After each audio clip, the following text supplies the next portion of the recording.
Video is starting. Dash. No next heading level 1. Select the video source button. Clicking this option will select the way you want to go live button. Navigation landmark with dashboard heading level 1. You are now live. I believe we are live.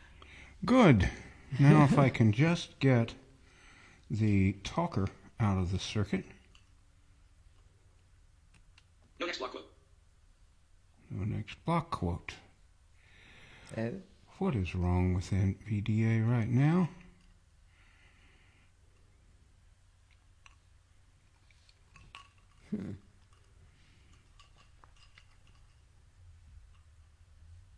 NVDA menu. Exit X. Exit NVDA dialog. What would you like to do? Combo box exit collapse alt plus E. there. All right, now do we have our live screen up? Yes, everything looks good. Okay. Very, very good. We're doing good. Looks good. Get that keyboard out of the way. Says no comments yet, and I see no people. This is quite a project to get this all ready to go.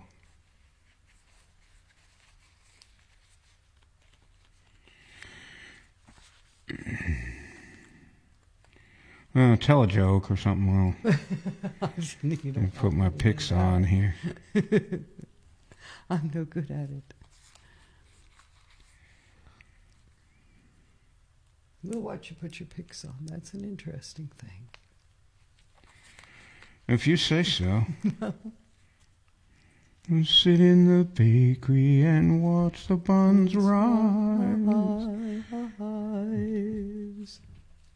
There. How was that? Not bad. Not bad at all. This is going to be really neat show today.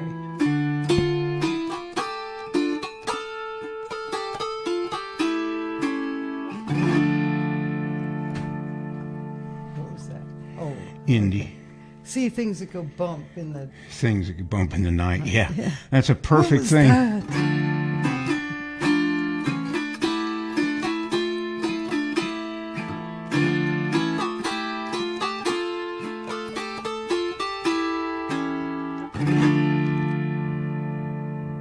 We have 4 votes. And no comments.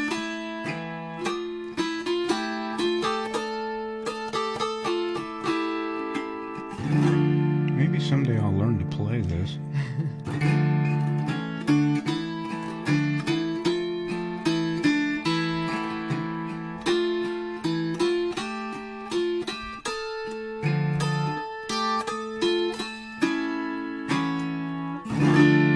Wow.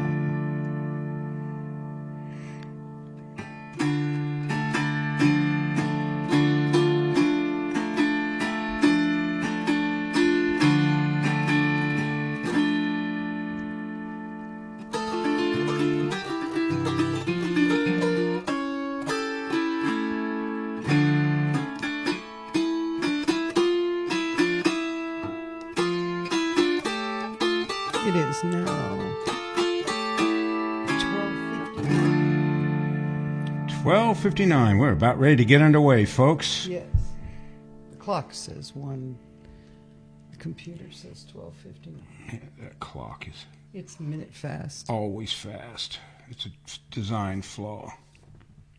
I've had 3 of them, and they've all been like that. 3 or 4 of them. See, and there was a creak, and I'm not making this stuff up either. The door over there just creaked or something. See, did you hear that? Sounded like it was something on my desk. Oh. Anyway. Probably just a dog, right? Yeah. It's just a dog, right?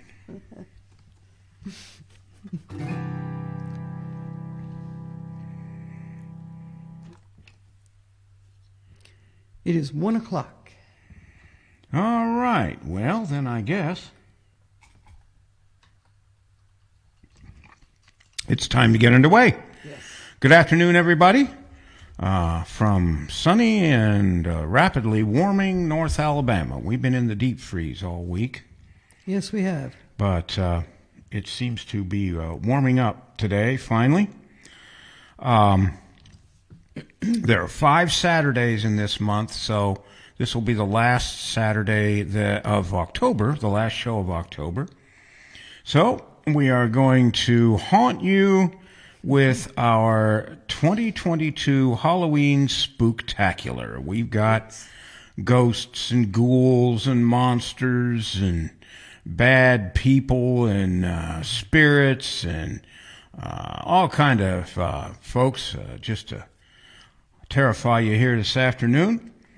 We're going to start out with an old standard that was written in the 50s. This says no. Oh, wait, here we go. Stan Johnson. Great to actually be with you in real time today. Hello from Stan and Sandy in Ohio. Hello, Stan. Sandy, Hello. great to hear from you. Welcome, welcome. Indeed. You want me to put this up? Great to see you guys. And Deborah Lynn Brace McInnes. Hi, guys. Hello, Debbie. Hi, Debbie. How you doing? Hope Welcome. everything's going well your way. Okay, our first song is called Ghost Riders in the Sky. It was written by Stanley Jones, and the first artist that I could find was Vaughn Monroe. Here it is, Ghost Riders in the Sky.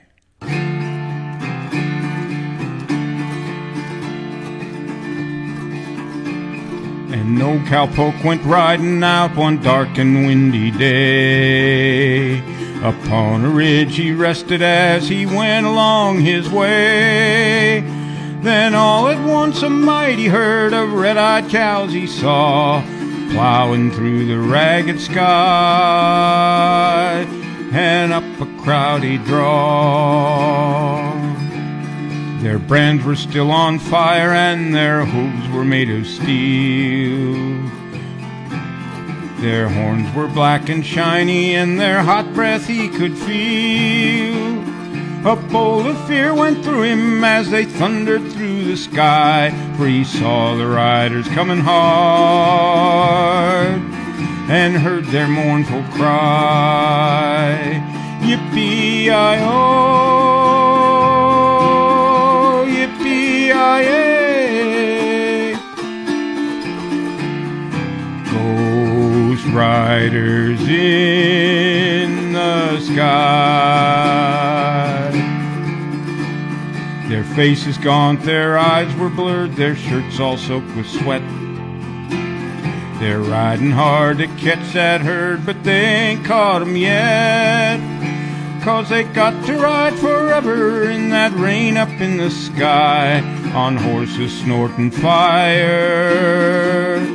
As they ride on, hear they cry, Yippee-yi-oh, yippee-yi-yay. Ghost riders in the sky. As the riders loped on by him, he heard one call his name. If you want to save your soul from hell or riding on our range, then cowboy, change your ways today, or with us you will ride, trying to catch the devil's herd across these endless skies. Yippee-yi-oh, yippee-yi-yay. Ghost riders in the sky. Ghost riders in the sky.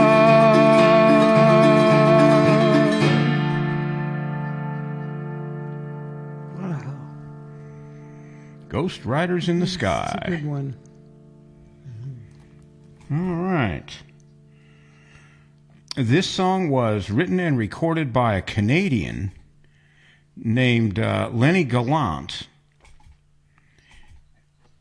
and it's called Tales of the Phantom Ship. Let's see here. Yeah, that's right.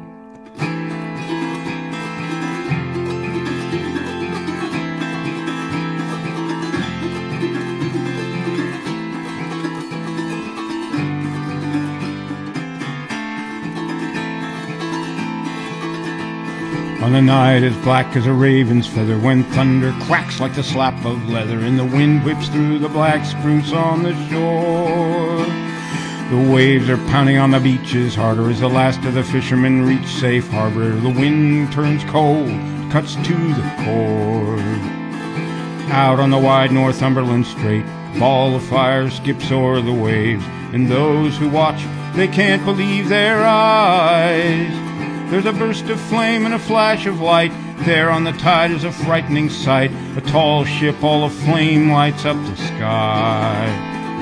Tales of the Phantom Ship, from truck to keel to blaze. She sails the wide Northumberland Strait. No one knows her name. Tales of the Phantom Ship. There's a ship of fire, they cry. Hard against the wind she sails. No one can say why.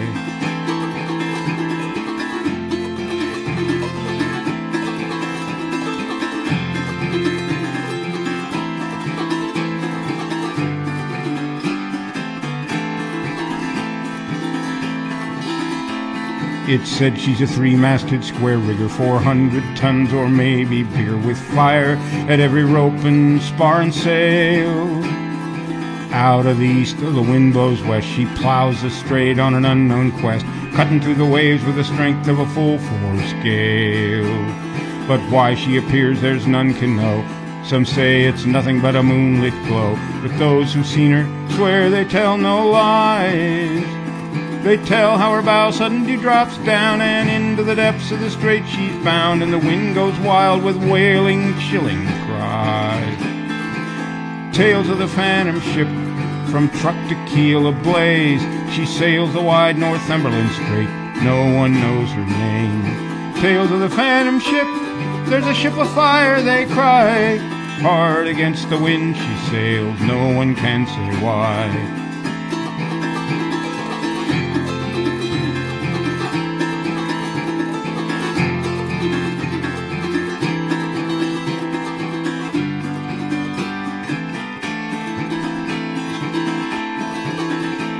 Some say she's an immigrant ship of old, Highland Scots whose land were scolded, lost at sea while seeking the new land.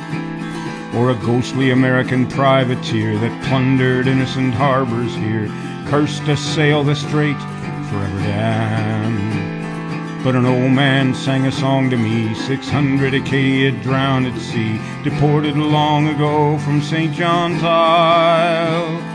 He says they sail this choppy strait, through time and tide they navigate, searching for the means to end their long exile. Tales of the Phantom Ship, from truck to keel ablaze. She sails the wide Northumberland Strait. No one knows her name. Tales of the Phantom Ship. It's the ship of fire, they cry. Hard against the wind she sails. No one can say why. Tales of the Phantom Ship. From truck to keel ablaze. She sails the wide Northumberland Strait. No one knows her name. Tales of the Phantom Ship. There's a ship of fire, they cry. Hard against the wind she sails. No one can say why. Hard against the wind she sails. When will she sail again?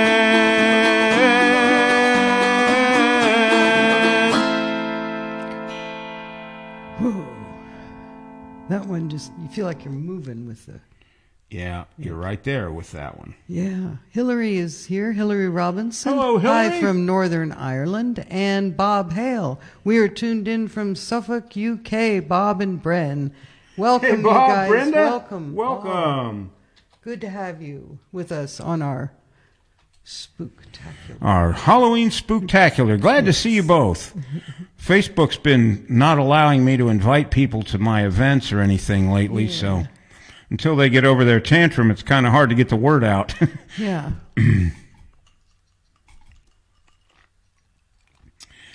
Here is a song that was very popular around this time in 1958. It was written by Leonard Rosenman, and it was recorded by Bobby Boris Pickett and the Crypt Kickers. It's called The Monster Mash. I was working in the lab late one night when my eyes beheld an eerie sight. For my monster from his slab began to rise, and suddenly, to my surprise, he did the mash. He did the monster mash, the monster mash. It was a graveyard smash. He did the mash. He did the monster mash. It caught on in a flash. He did the mash. He did the monster mash. From my laboratory in Castle East to the master bedroom where the vampires feast, the ghouls all came from their humble abodes to get a jolt from my electrodes. They did the mash. They did the monster mash, the monster mash. It was a graveyard smash. They did the mash. It caught on in a flash. They did the mash. They did the monster mash. The zombies were having fun. The party had just begun. The guest included Wolfman, Dracula, and his son. The scene was rockin', all were digging the sounds.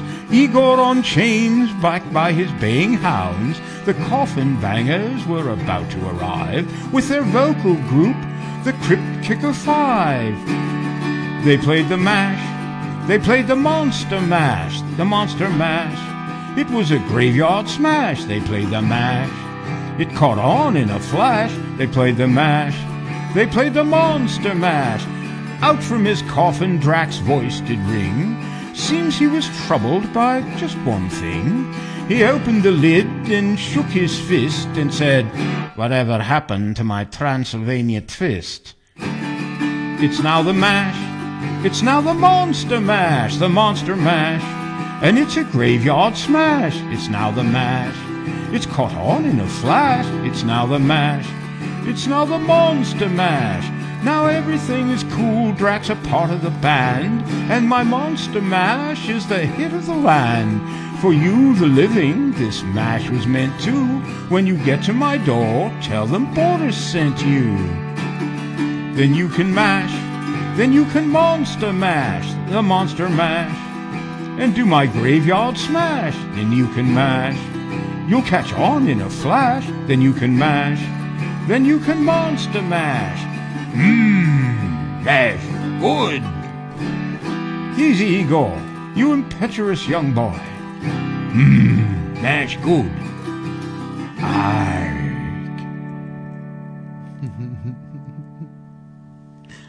Pat Byrne is with us. Hi, George. Hello, Pat. And your wife. Great song, Welcome. he said.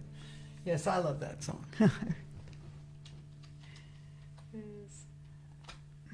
That one's fun. All right.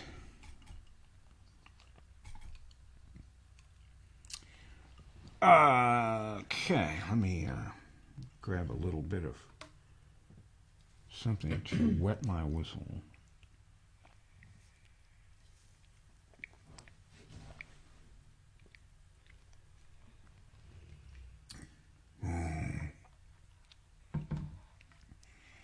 We have all our faithful furry friends with us this afternoon. I was thinking that too.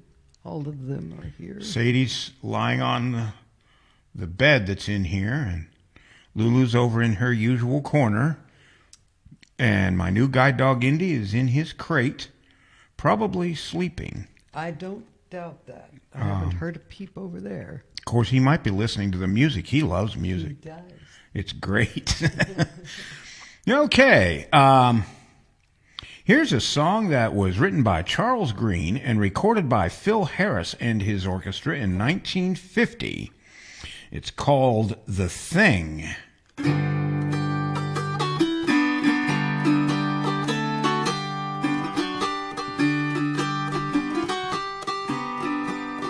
While I was walking down the beach one bright and sunny day, I saw a great big wooden box a-floating in the bay. I pulled it in and opened it up, and much to my surprise, oh, I discovered up right before my eyes. Oh, I discovered up right before my eyes. I picked it up and ran to town as happy as a king. I took it to a guy I knew who'd buy most anything. But this is what he hollered at me as I walked in his shop. Get out of here with that before I call a cop. Oh, get out of here with that before I call a cop. I turned around and got right out a-running for my life. And then I took it home with me to give it to my wife. But this is what she hollered at me as I walked in the door. Oh, get out of here with that and don't come back no more. Oh, get out of here with that and don't come back no more. I wandered all around the town until I chanced to meet a hobo who was looking for a handout in the street.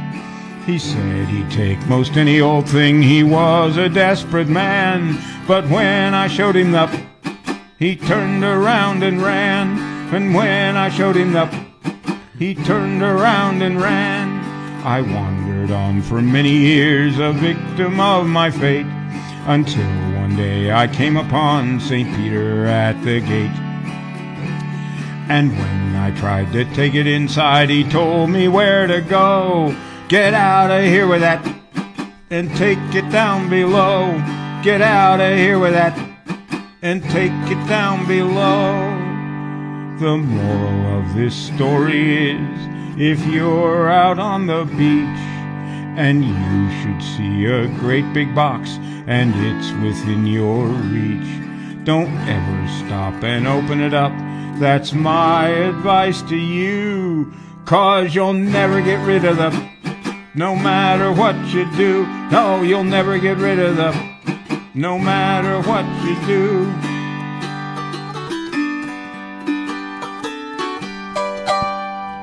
Oh, goodness. Bob says our dachshund Sage loves our auto harp music too. Oh, good. That's a pretty name, by the way, Sage. Sage. I like that. Dachshunds are great little dogs.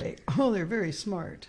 They're very smart, and they're very high drive. Yes. And you better be a pretty doggone good dog handler, because they're the biggest little dog I know. And they can really run. You wouldn't think so before it can Yeah. make... Yeah, our neighbor has one, and he or she, I don't know, likes to bark when I take Lulu out back. Yeah. And he runs back there and he barks at us. And as soon as she's done and we start heading around our garage, he runs so he can bark at us when we come out the other side. Yeah, oh, goodness. All right. Yes, you have two dogs to take care of. And Yeah, so we we have... sort of share duties on Lulu, but Yeah, because Lulu is... we want her to be a family We want her dog. to be, but at the same time, she's done this job for so long. Yes, she has And, earned a place. She's earned a place, and Sure. she wants to be with me. Yes. And I'm working on some subtleties. Last Monday and Tuesday, we had a visit from a representative from our guide dog school, Southeastern Guide Dogs, that we're supporting with our CD. Yes. And she helped us with a couple of things that we just weren't quite getting. And I asked her about that, and she said, well, don't let her interfere with him, but don't reject her completely either. That's not fair. So I've been letting her stay back here a lot, and I'm helping take her out right now because Lynn's kind of got a little sore back. I went and was mulching roses like I was 30 years old. Completely forgot. And now she walks like she's 90. Now I don't need a cane, but boy, I didn't even think we were going to have one of those flash freeze. It was going to get real cold kind of fast on us. We didn't expect it 2 days before. Or I didn't anyway. Bob said Brenda here on Bob's iPhone must share the song he wrote about Sage, our sausage dog. Oh, yeah, I'd like to hear that. Yeah, if you put it up somewhere, let me know. Yeah. I would like to hear that very much. All right, here is a song. It was written by a guy named Tommy Fail. It was recorded by Red Sovine in 1963. Red is a singer who did a lot of trucking songs, and this is called Phantom 309.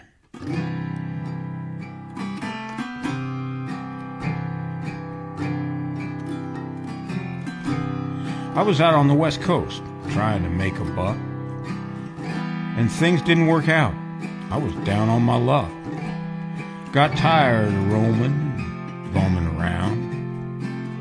So I started thumbing back east toward my hometown. Made a lot of miles the first few days, and I figured I'd be home in a week if my luck held out this way. But the third night I got stranded way out of town at a cold, lonely crossroads. Rain was pouring down. I was hungry and freezing, done caught a chill, when the lights of a big semi topped the hill. Lord, I sure was glad to hear them air brakes come on, and I climbed in that cab where I knew it'd be warm. At the wheel sat a big man. He weighed about 210. He stuck out his hand and he said with a grin, "Big Joe's the name." I told him mine. He said, "The name of my rig is Phantom 309. I asked him why he called his rig such a name. He said, "Son, this old Mac can put 'em all to shame. There ain't a driver or a rig a-running any line ain't seen nothing but taillights from Phantom 309. Well, we rode and talked the better part of the night when the lights of a truck stop came in sight.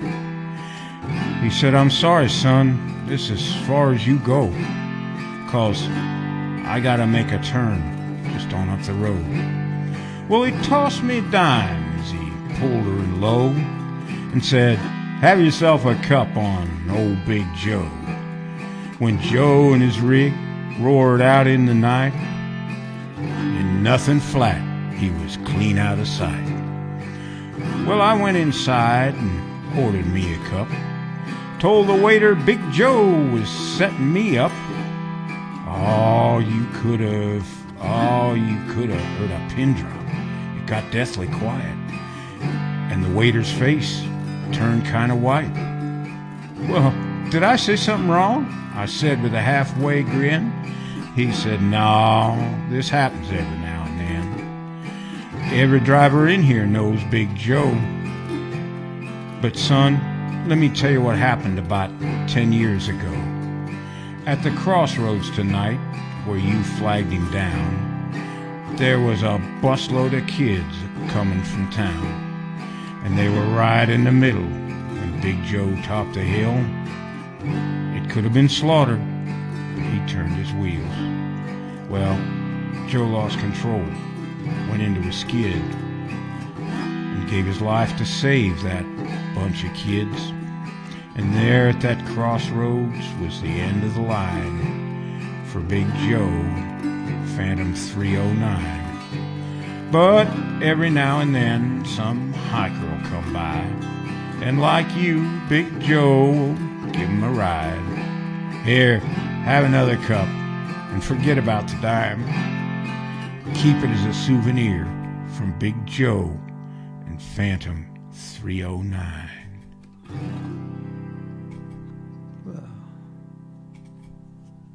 Bob said, "We will, George." Yeah, and good. all Look forward to about it. Yeah, and also, your Tahoma is sounding good, George, Bob said. Thanks, Bob. It just keeps sounding better. I've got recordings of it when I first got it, and I've got recordings of it lately. The sustain is better. The frequency response, it's as loud up here as it is down there. There's no dead spots in it. It's a wonderful harp. And I would say to anybody who's listening to this, if you want your first luthier harp and you don't have a ton of money, get a Tahoma from Pete Daigle. The back and frame is all one solid piece of piano pin block, or the top and sides are all one piece. The back is instrument grade maple from France. It's got extruded aluminum chord bars that have an arch in them, so they're never going to warp. And Pete will put it together any way you want, any kind of fingering setup you want or anything. I'm here to tell you, because he did that for me. This is a left-handed body with a right-handed set of buttons. And that way I don't have to cross my hands. It took me a while to learn it, but it's all I play now. I suppose I ought to get my other auto harps out and play them sometimes. We have Gregory Carr, C-A-R-R. Good morning. Hello, Greg. Nice song. Have not heard that one in a while. No, that's an oldie. Yeah. Nice to see you. He used to come around. There was a Gregory Carr that used to come by in the very early days. I don't know if you're the same Gregory Carr, but if you are, welcome back. And if you're not, welcome in. Welcome, yes. All right. Getting a little too serious around here. Uh-oh. Here's a song. I don't know who wrote it. It's a parody of the first song we did. I suppose Leroy Troy probably wrote it, and he recorded it. It's called Ghost Chickens in the Sky.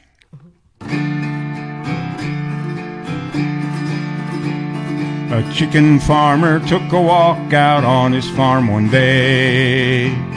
He paused by the coop as he went along his way, when all at once a rotten egg hit him in the eye. It was a sight that he dreaded. Ghost chickens in the sky.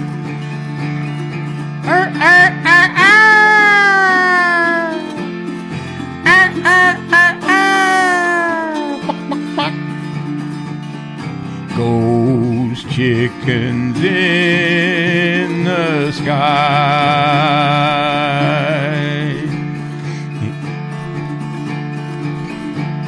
He'd been a chicken farmer since he was 24,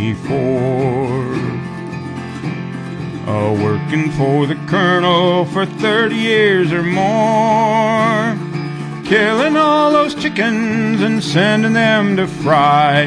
And now they want revenge. Ghost chickens in the sky. Ah, ah, ah, ah. Ah, ah, ah, ah. Ghost chickens in the sky. Their beaks were black and shiny, and their eyes were blazing red. They didn't have no feathers, these chickens, they were dead. They picked that farmer up, and he died by the claw. They cooked him extra crispy and ate him with coleslaw. Ah, ah, ah, ah.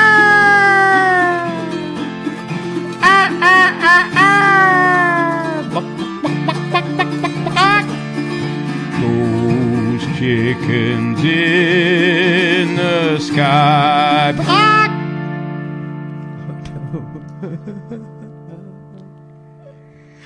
My goodness. Oh, Bob said, we agree with what you say about the Tahoma and enjoy playing it. Yeah, they got one. Yes. Bob and Brenda got one. Yeah. They were flying out of there. He had more orders than he had auto harps made. I am very proud to own one of the very first ones. It was the first auto harp I ever had that had fine tuners, which are like amazing. Just a great value. I don't know what the current price is, but it's definitely a very affordable auto harp compared to some of the other ones that are out there. All right. Here is Chow Mank, Joe Kingston, and Ron Duffy wrote this one. Billy Ed Wheeler recorded it first, and then a host of others. It's called Bringing Mary Home.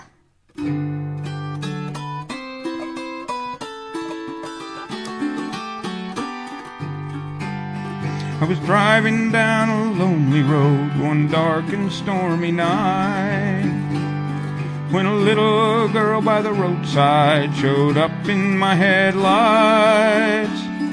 I stopped and she got in the back, and in a shaky tone she said, "My name is Mary, please won't you take me home?"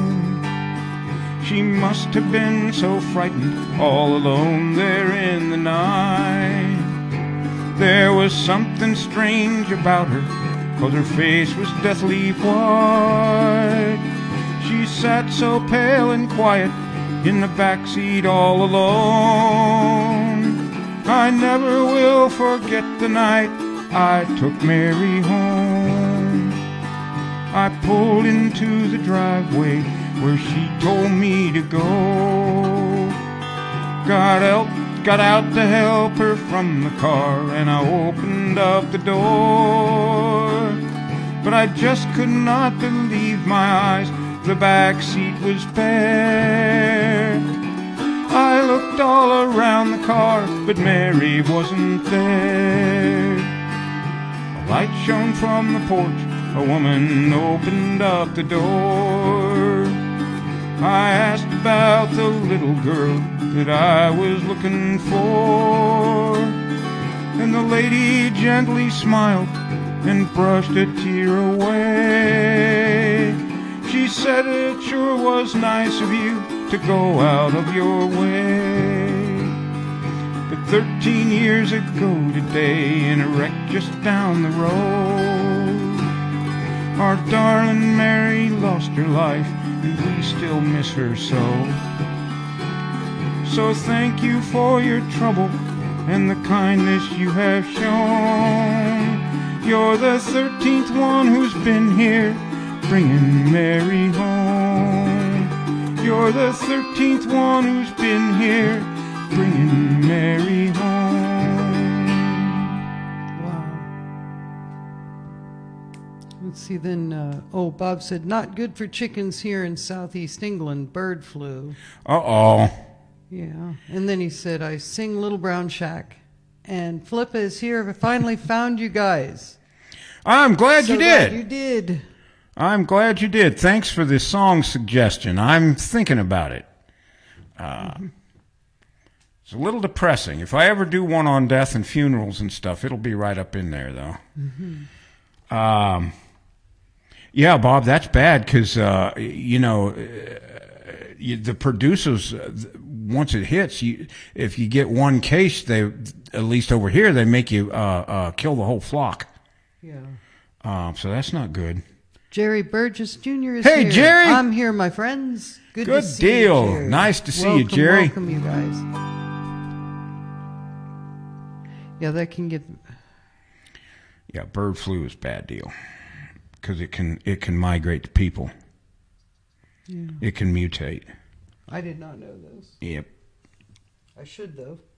Why? Why should you know that? Because I think I've heard of it. But I don't know details. That's good. I don't want to. Well, sweetheart, I've heard a lot of things that I no longer remember because advancing age has taken its toll. But I'm still kicking, and I'm still kicking, and I'm still picking. So. And grinning. Yeah, that too. A lot of grinning. All right, here is a song I think was originally written in the 30s and then was updated, and this is a 50s version, so some of the stuff may not be familiar to people. Bert Lee and Robert Patrick Weston wrote it. All kinds of people have done it. It's called With Her Head Tucked Underneath Her Arm.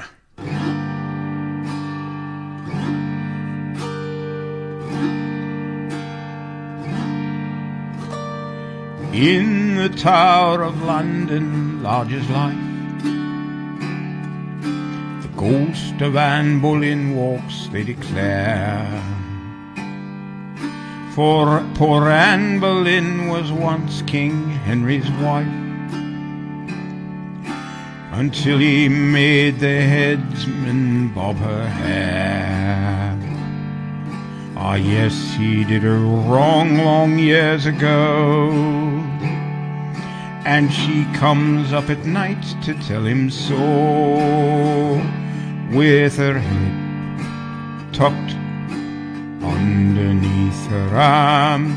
She walks the bloody tower, with her head tucked underneath her arm at the midnight hour. She comes to haunt King Henry, she means giving him what for. Gadzooks, she's going to tell him off for having spilled her gore. And just in case the headsman wants to give her an encore, she has her head tucked underneath her arm. With her head tucked underneath her arm, she walks the bloody tower. With her head tucked underneath her arm at the midnight hour. Along the draughty corridors for miles and miles she goes. She often catches cold, poor thing. It's cold there when it blows, and it's awfully awkward for the Queen to have to blow her nose. With her head tucked underneath her arm. Sometimes gay King Henry gives a spread for all his gals and pals and ghostly crew.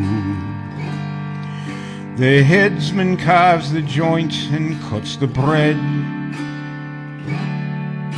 Then in comes Anne Boleyn to queer the do. She holds her head up with a wild war whoop, and Henry cries, "Don't drop it in the soup." With her head tucked underneath her arm, she walks the bloody tower. With her head tucked underneath her arm at the midnight hour. The sentries think that it's a football that she carries in, and when they've had a few they shout, "Is Arsenal going to win?" They think it's Alec James instead of poor old Anne Boleyn. With her head tucked underneath her arm. With her head tucked underneath her arm, she walks the bloody tower. With her head tucked underneath her arm at the midnight hour. One night she caught King Henry, he was in the canteen bar. Said he, "Are you Jane Seymour, Anne Boleyn, or Catherine Parr? For how the sweet San Ferry Anne do I know who you are?" With your head tucked underneath your arm. Bob said, "Still picking and still kicking just like a chicken, George." There you go. And Flip said, roommate Ginny says this is the best version. She's heard. It's one of her favorite songs. Oh, hello, Jenny. Thanks for Yes, joining welcome. us. Hope to meet you someday. Yes. And I love that song too. I don't know. I just do. It's a good song. You know me, anything offbeat.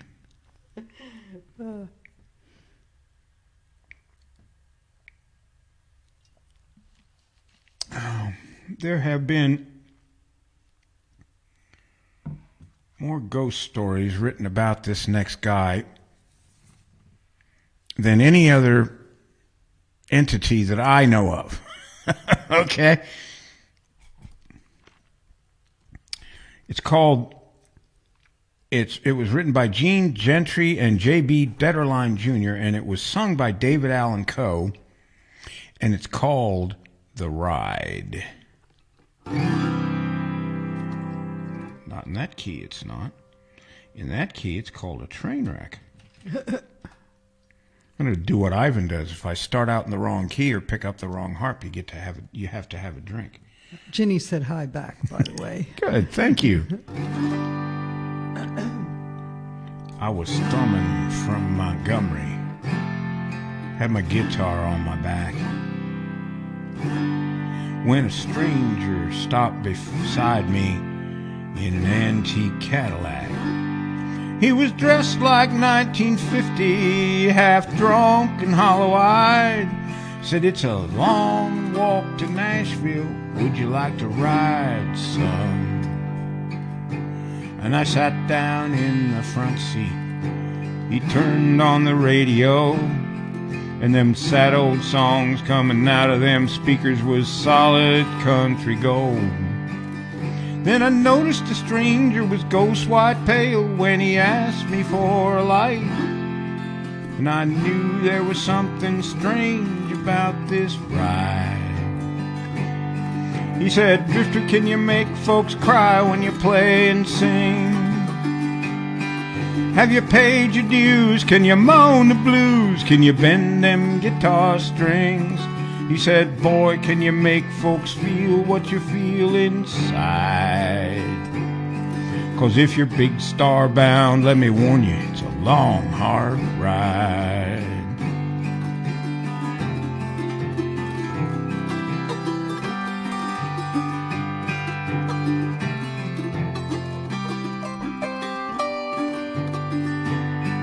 Then he cried just south of Nashville, and he turned that car around. He said, "This is where you get off, boy, 'cause I'm going back to Alabama." As I stepped out of that Cadillac, I said, "Mister, many thanks." He said, "You don't have to call me Mister.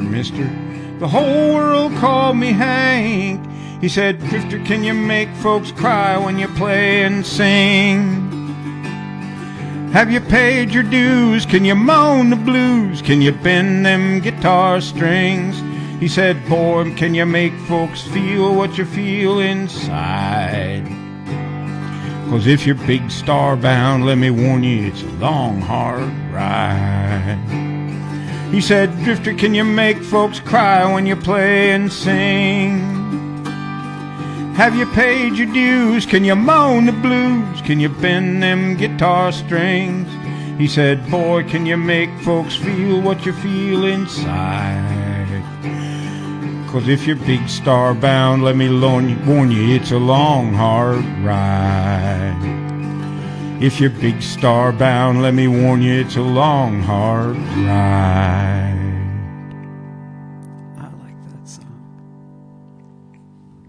Flip said, meaning Jenny, she's listened off and on when I have been. And good. Pat said, "Great singing, George," and I concur. Thank you, Pat. That in particular was well done.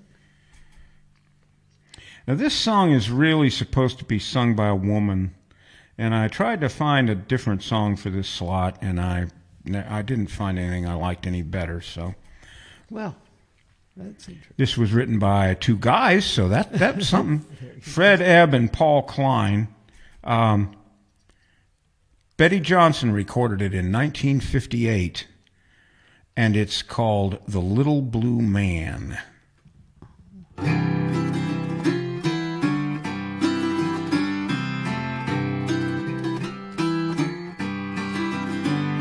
One morning when I was out shopping, though you'll find it hard to believe, A little blue man came out of the crowd and timidly tugged at my sleeve. I love you, said the little blue man. I love you to bits. I love you, he loved me, said the little blue man, and scared me right out of my wits.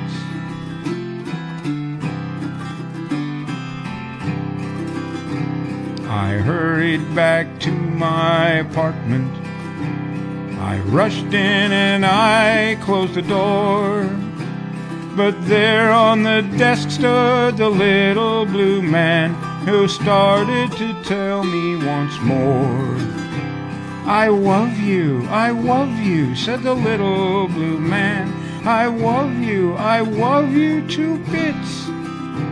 I love you, he loved me, said the little blue man, and scared me right out of my wits. For weeks after that I was haunted, though no one could see him but me. Right by my side was the little blue man, wherever I happened to be. One evening in wild desperation, I rushed to a rooftop in town, and over the side pushed the little blue man, who sang to me all the way down. I love you, said the little blue man. I love you to bits. I love you, said the little blue man, and scared me right out of my wits. I whispered, thank goodness that's over. I smiled as I hurried outside, but there on the street stood the little blue man, who said with a tear in his eye, I don't love you anymore.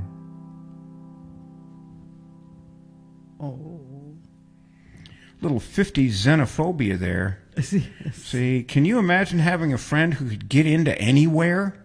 I'd have been a lot nicer to the LBM personally, but yeah, I understand. you know, a lot of flying saucer scares and spaceman movies, and I'm watching a few of those because that's what I do on Halloween. I go back to my childhood. Ah, yes. I have a collection of almost 400 40s, 50s, and 60s science fiction movies that I listen to a few of every Halloween. Bob said, good song, It's a Long Hard Ride. For the Dead Island Coast. Yeah, thanks, Bob. I really like that one, too. Well, it's time for the commercial. You can still get a copy of our Forever Friends CD. Make a great Christmas gift if you know somebody who can play CDs and loves dogs the way we do. Go to autoharpdownhome.com and pick up a copy for them.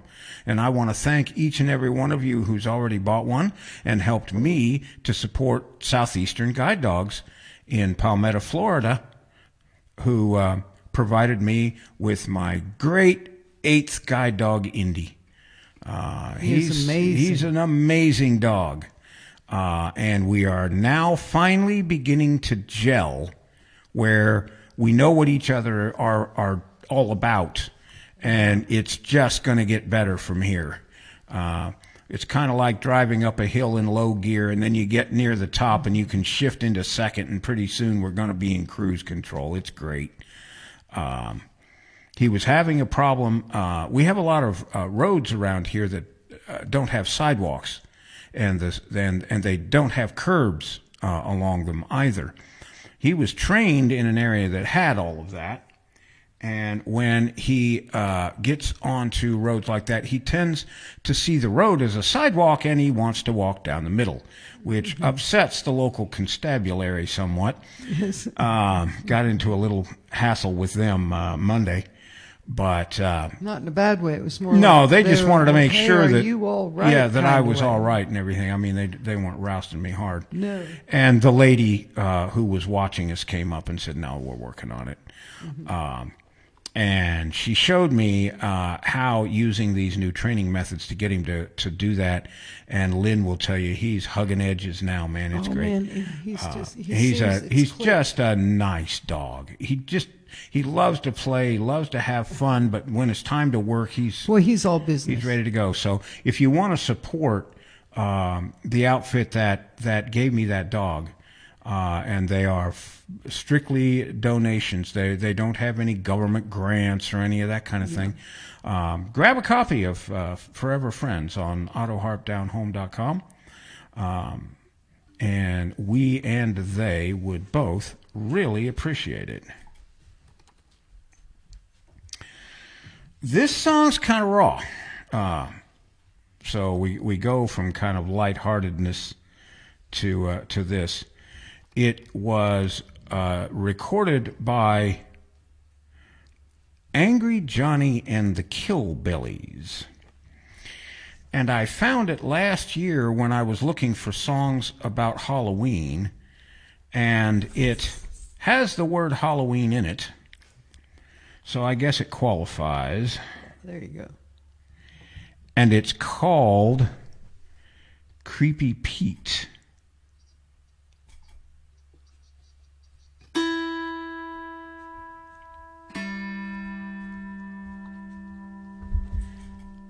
These Berkshire roads are lots of things, one thing ain't its kind.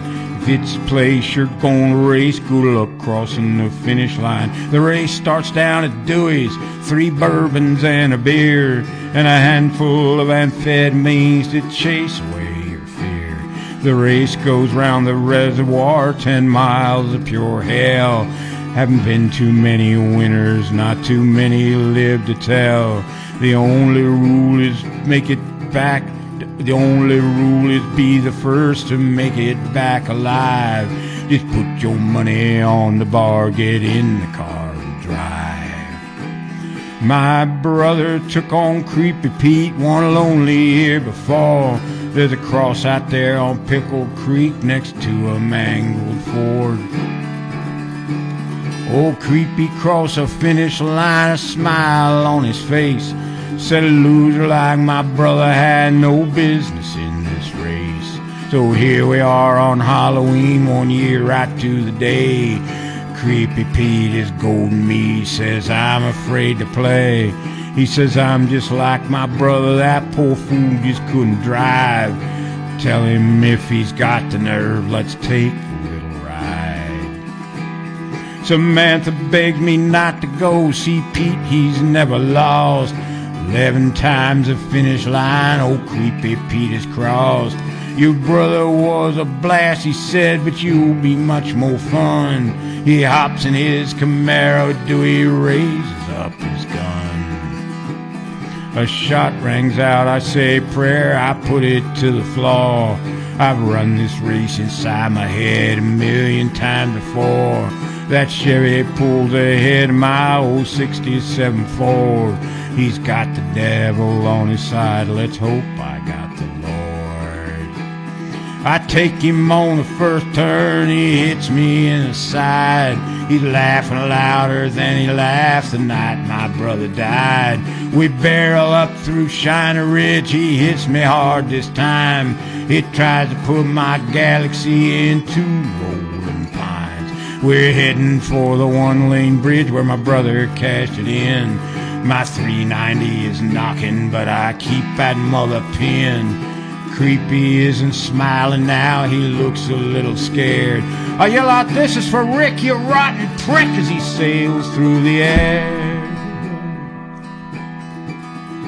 When that Chevy hit that maple, man, you should have heard the sound. They say that you could hear it 7 miles back in town. You should have seen their faces when they saw my smoking Ford limping across a finish line at Johnson's corner store. The Berkshire roads are lots of things, one thing ain't his kind. Creepy Pete is gone now, but he's a dozen for a dime. Well, me, I am retiring, but I gotta thank the Lord. Let the devil have his Chevy, thank God Jesus loves his Ford. These birchy roads are lots of things, one thing ain't as kind. If it's the place you're gonna race, good luck crossing the finish line. The race starts down at Dewey's, 3 bourbons and a beer, and a handful of amphetamines to chase away your fear.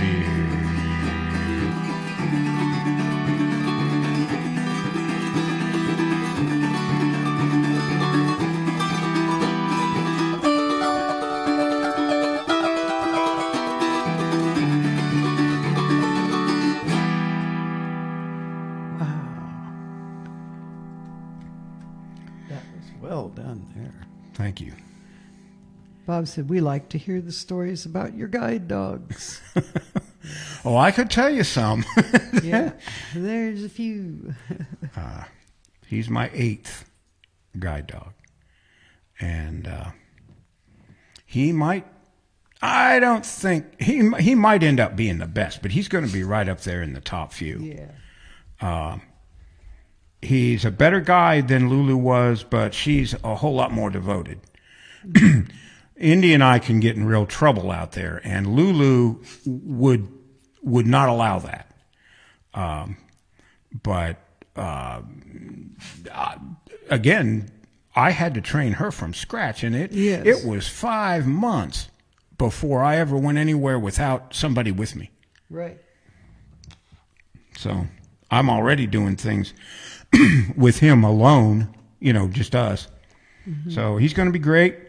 And practice is what if you make it to MLAG next year, you probably meet him, because he's going to be up on stage with me when I get to do my concerts and workshops as reward for winning the contest this year. Anyway, I like that song. It's you hear a song, and I played it over and over and over, and I'm like living it with all these people. It's a death race. Yeah.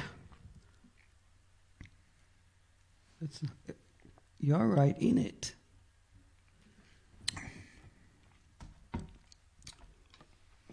Are you all right, Lynn? Or is it too hot back here for you? No, I'm fine. Okay, all right. But I'm not wearing a long sleeve shirt. You might be too warm, but I'm good. No, that's fine. It's just not that hot today where we need the air. So why run it? Sometimes just open the windows. Get a nice breeze. Yeah. Old-fashioned air conditioning. Well, I lost my place. Uh-oh. Cross breeze and such. Yeah. Come on here.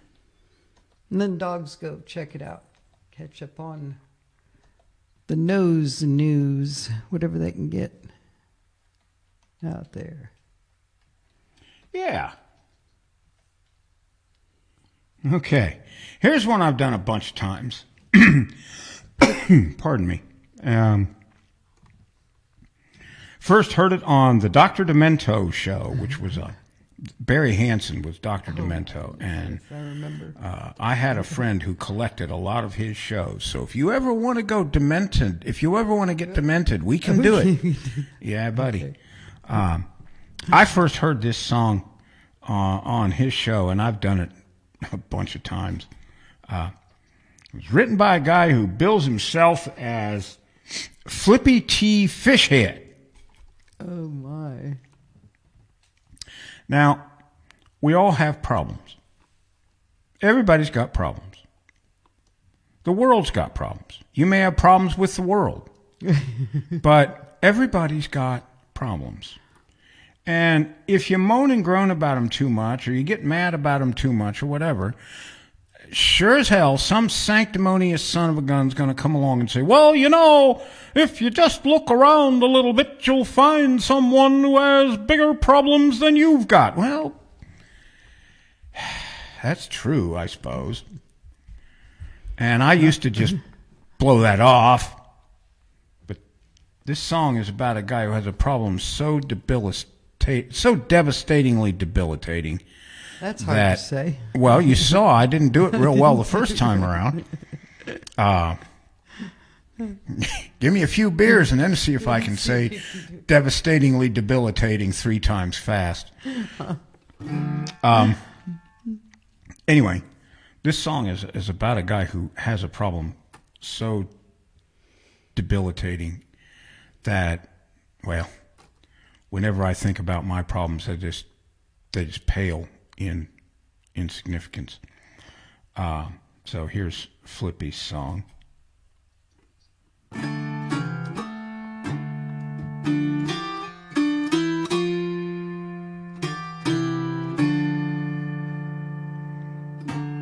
There's a full moon in the pasture tonight.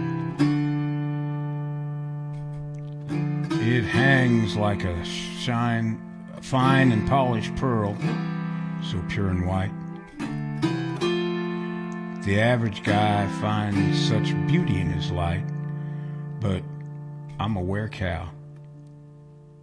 Moo, moo, moo. I'm a werecow. Now I'm stuck. It seemed so innocent when Bossy bit my hand.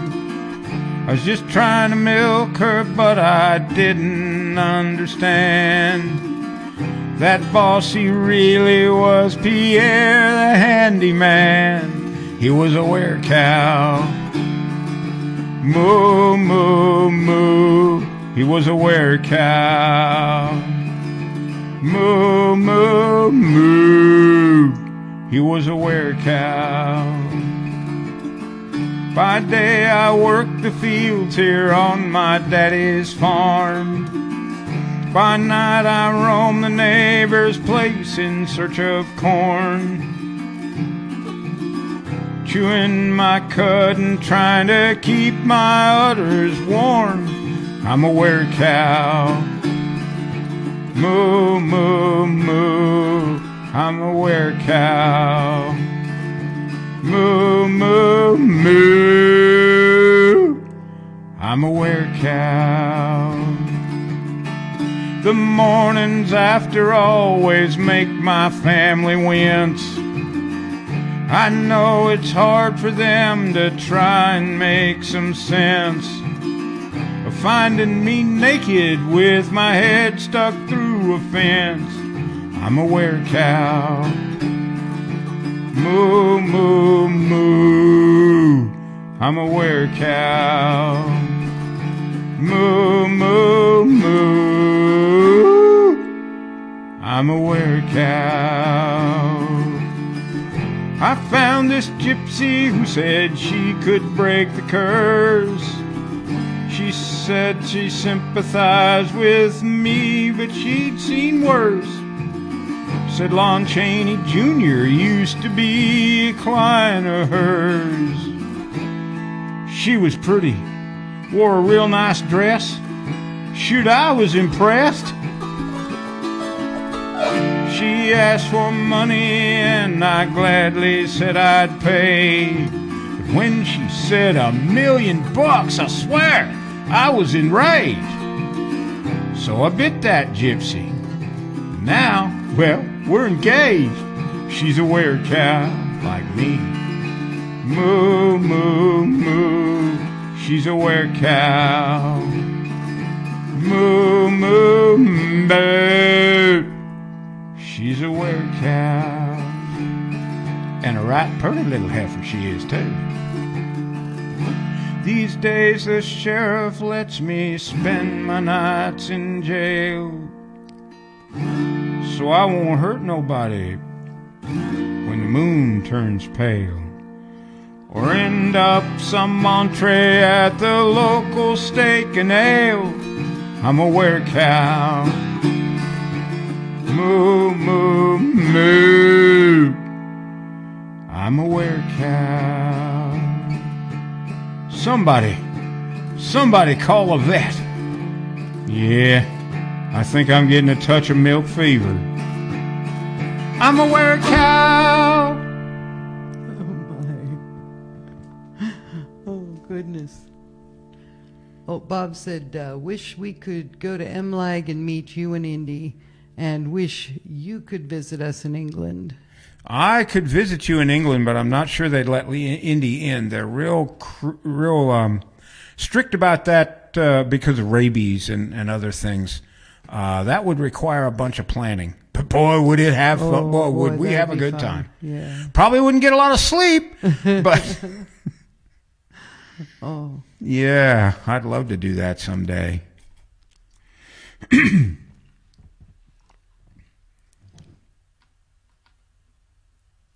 Here is a song by Great Big Sea. Ah.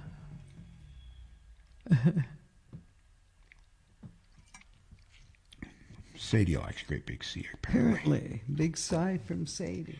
Yeah, a Sadie A sigh. happy Sadie sigh. She's our Great Dane. Was written by Bob Hallett, and it's called French Perfume.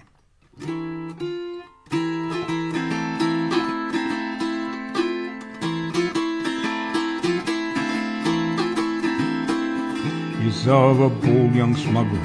From fortune he did sail.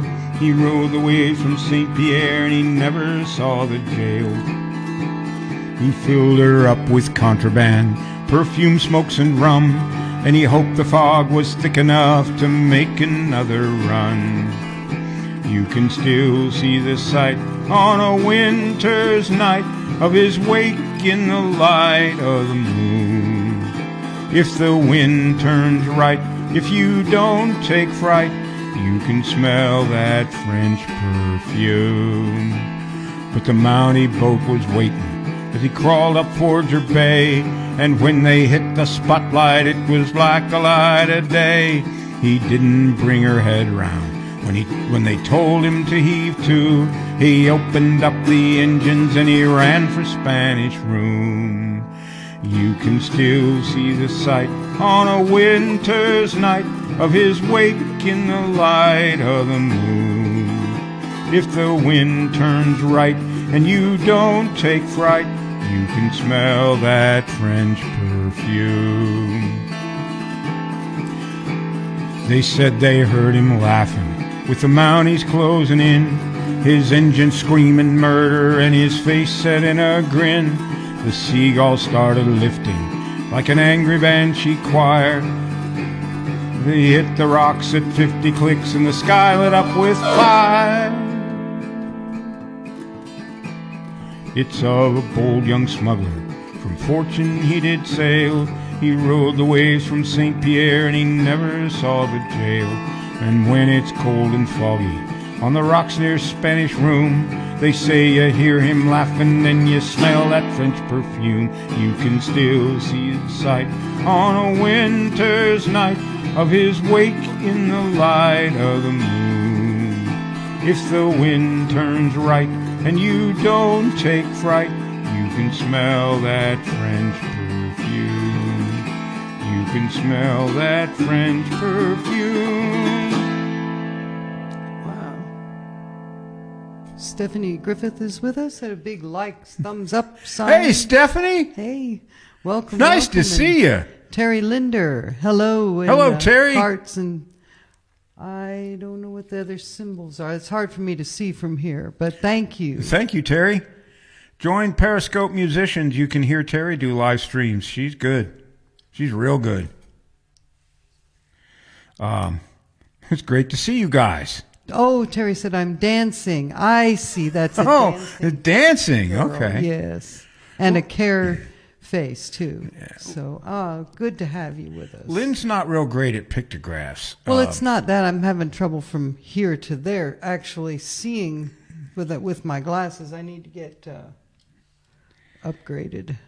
Well, yeah. Because they're small. Yeah. So the symbols, I can see now that it's a person in a dress. Anyway, Terry said, thank you, George. Yeah, you get me going, George. Thank you. You get me going too. I don't always comment because Facebook and I are not good friends. It's hard to navigate when you can't see it. It just is. But I guess people tell me the phone app is better, but I I'm not very good with a cell phone. I can make a PC of any type of operating system sit up and dance, but Oh, absolutely. phone, nope, can't do it. Well, Oh well, what are you gonna do? practice. Yeah. Practice. All right. Here is a song called "The Trick-or-Treating Blues."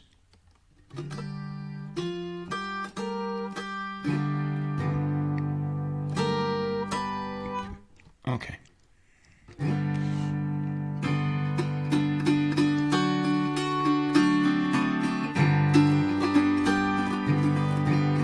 I hear those kids are coming.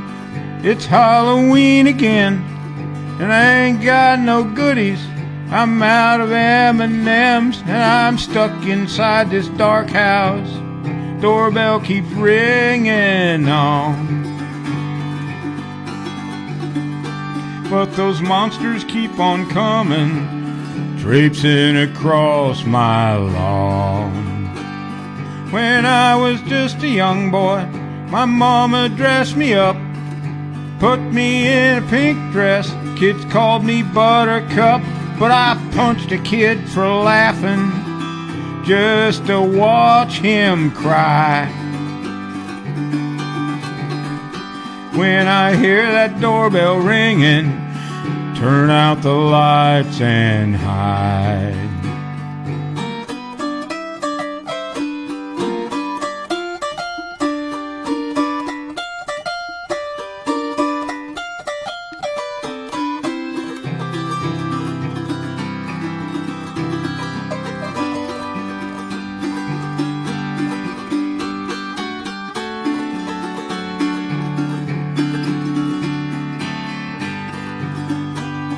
I know they're only young'uns, I shouldn't get upset, but they set a bag of dog doo-doo ablaze on my front steps. I'm stuck inside this dark house, doorbell keeps ringing on, and I wish those pesky varmints would just leave me alone.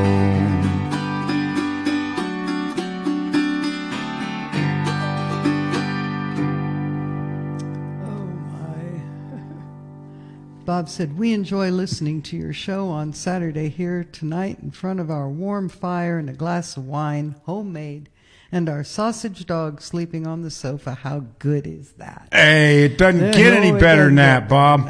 It doesn't get any better than that. Oh. Okay. Sounds delicious. Yes, it does. Here's a song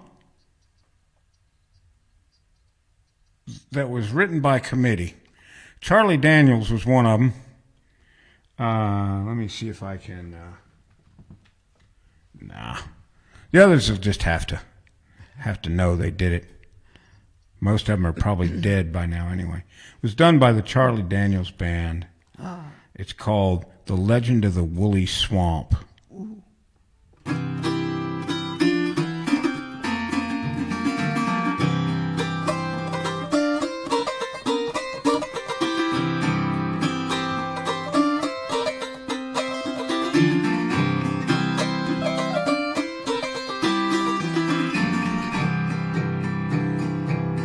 If you ever go back in the woolly swamp, where you better not go at night, there's things out there in the middle of them woods that make a strong man die from fright. There's things that crawl and things that fly and things that creep around on the ground. And they say the ghost of Lucius Clay gets up and he walks around, but I couldn't believe it. I just had to find out for myself, and I couldn't conceive it. Never would listen to nobody else, and I couldn't believe it. I just had to find out for myself. There's some things in this world you just can't explain. The old man lived in the woolly swamp way back in Booger Woods, and he never did do a lot of harm in the world, but he never did do no good. People didn't think too much of him. They thought he acted funny. The old man didn't care about people anyway. All he cared about was his money. He'd stuff it all down in mason jars and bury it all around. But on certain nights when the moon was right, he'd dig it up out of the ground. He'd pour it all out on the floor of his shack and run his fingers through it. Old Lucius Clay was a greedy old man, and that's all there was to it.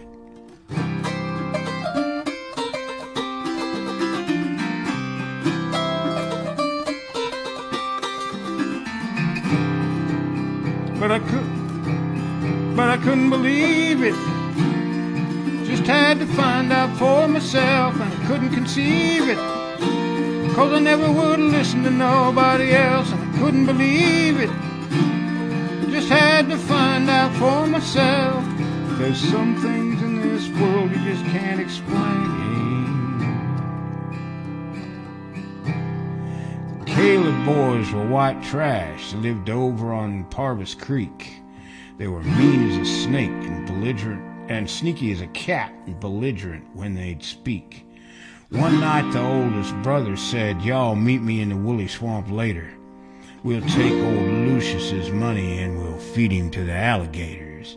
They found the old man out and back with a shovel in his hand and 13 rusty mason jars that he dug up out of the sand. And they all went crazy and they beat the old man and they picked him up off of the ground. And they threw him in the swamp and stood there and laughed as the black water sucked him down. Then they turned around and went back to the shack and picked up the money and ran. Hadn't gone nowhere when they realized they was running in quicksand. And they struggled and they screamed, but they couldn't get away. And just as they went under, they could hear that old man laughing in a voice as loud as thunder. Now, it's been 50 years ago. You can go by there yet. There's a spot in the yard in the back of that shack where the ground is always wet. And on certain nights, if the moon is right and you're down by the dark footpath, you can hear 3 young men screaming, and you can hear one old man laugh. If you ever go back to the woolly swamp, well, you better not go at night. There's things out there in the middle of them woods that make a strong man die from fright. There's things that fly and things that crawl and things that creep around on the ground. And they say the ghost of Lucius Clay gets up and he walks around, but I couldn't believe it. I just had to find out for myself, and I couldn't conceive it. I never would listen to nobody else. No, I couldn't believe it. Just had to find out for myself. There's some things in this world you just can't explain. Yeah, there's some things in this world you just can't explain.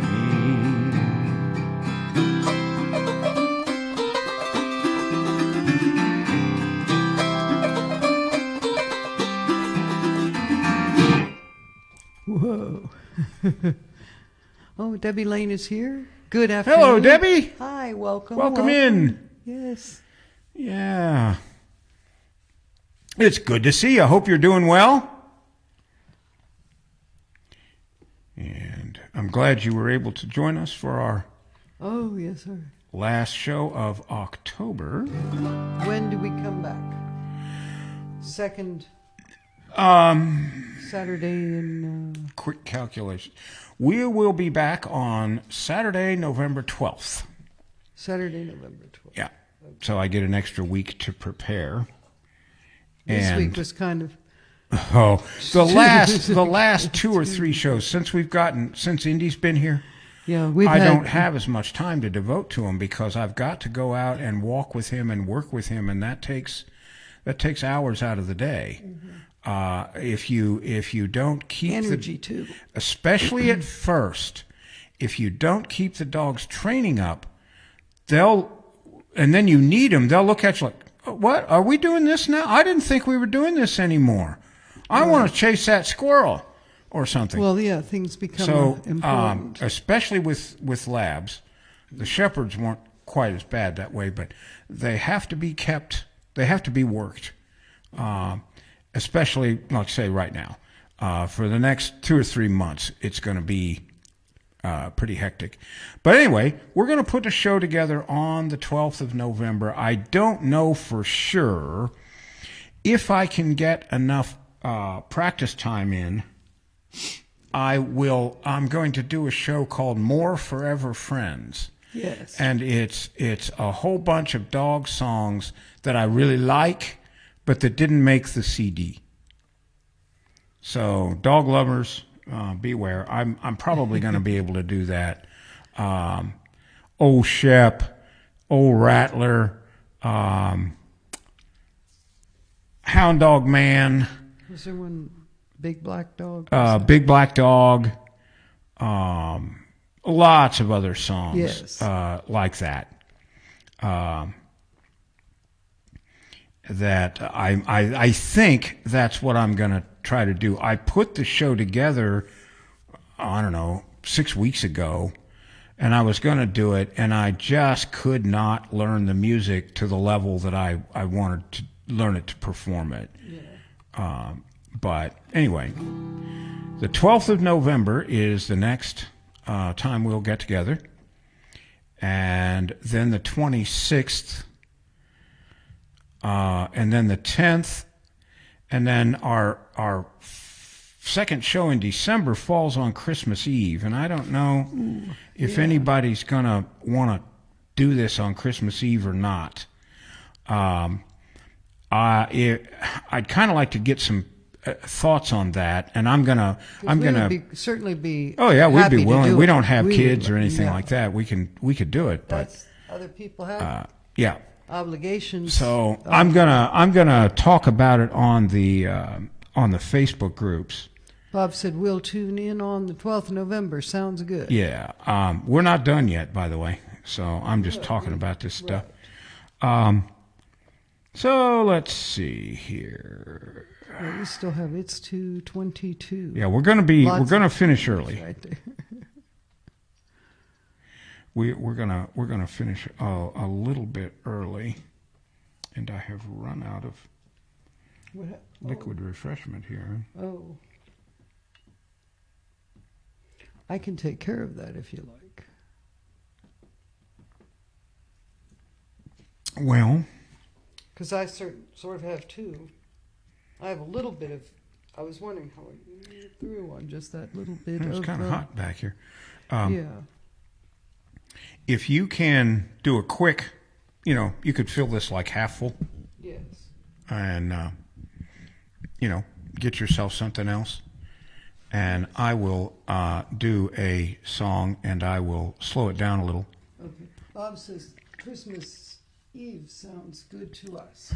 Well, if we get enough interest, I'd be happy to do that because I'm not doing anything else. I'll be back. Okay. And we'll do our Christmas Eve, our pre-Christmas show where we poke fun at Santa Claus and roast reindeer and do all kinds of things. Here is a song that was written and recorded by Buck Owens.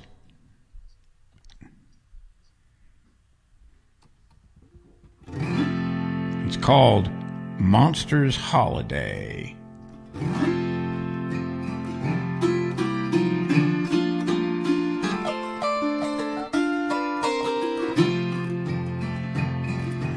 Frankenstein was first in line and the Wolfman came up next.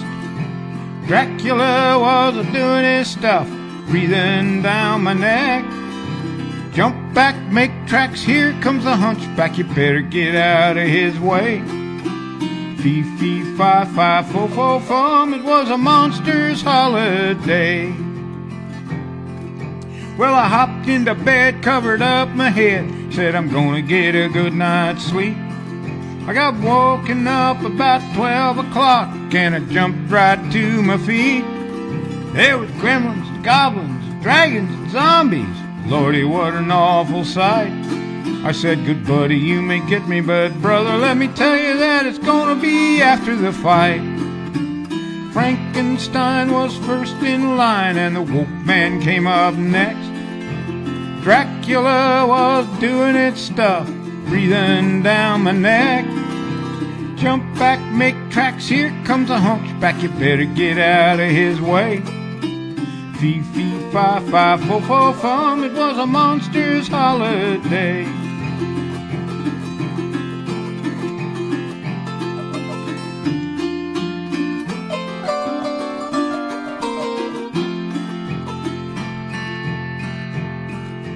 Uncle Bill, well, he took ill, and they sent for me to come. Well, I had to pass by the old graveyard, so I went by on the run. There was screaming and moaning, wailing and groaning, scary as a mummy's curse. I said, good buddy, you may get me, but let me tell you that you're gonna have to catch me first. Frankenstein was first in line, and the Wolfman came up next. Dracula was doing his stuff, breathing down my neck. Jump back, make tracks, here comes a hunchback, you better get out of his way. Fee, fee, fi, fi, fo, fo, fum, it was a monster's holiday. Fee, fee, fi, fi, fo, fo, fum, it was a monster's holiday. That's one of those that was made to fit on a 45 RPM record. Remember those? Had a big hole in the middle, 7-inch in diameter record, and you stuck them on a big spindle like that. You'd get like a dozen of them on there. They were terrible quality records, but man, they were cheap. You could. This lid is a little. Take a minute to get it to stay down. Doesn't want it. I know that. I'll take care of it. I think I've got it. I'm going to lift this over toward you. All right. Let's grab some water. You got it.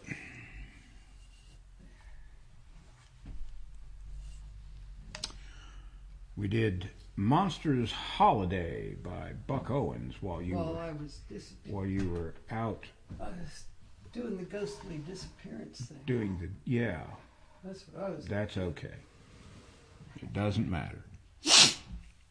Pardon me. Okay. I didn't miss any comments, I don't think. The last thing I have is where... Oh, my microphone's way over there. Hang on. The last comment I have is Bob said Christmas Eve sounds good to you. Okay, good. Oops. Uh-oh. That's all right. That Empty bottle. Did not sound good. No, Okay. it just, that was an empty soda bottle. All right. Yeah, we might, but we're probably going to get done a little bit early. Don't know that for sure. Well, we shall Maybe I see. can come up with something else. I got to, what is it, 228. No, we'll probably be close. All right. Earlier, we did a song by Boris Pickett and the Crypt Kickers called Monster Mash. Yes. And we just had a monster holiday. Well, now, those monsters, they keep up with the times. I want to tell you. Yeah, they do. They were rocking and bopping back in the 50s. Guess what they're doing now? This was done by the Toys. And I'll just let you figure it out. I was working in the lab late one night when I heard the gurgle of a water pipe. So I turned to see my monster in a cloud of smoke, who said, "This shit ain't bad. Here, have a toke." We smoked some hash. We smoked some monster hash. Some monster hash. It was his personal stash. We smoked some hash. We got completely trashed on monster hash. We smoked some monster hash as we partied in the castle with the living dead. Mouths were dry and eyes were red. The ghouls and goblins shrieked and screamed. Won't somebody please pass the Visine? We smoked some hash. They smoked some monster hash. From Frankie's personal stash. We smoked some hash.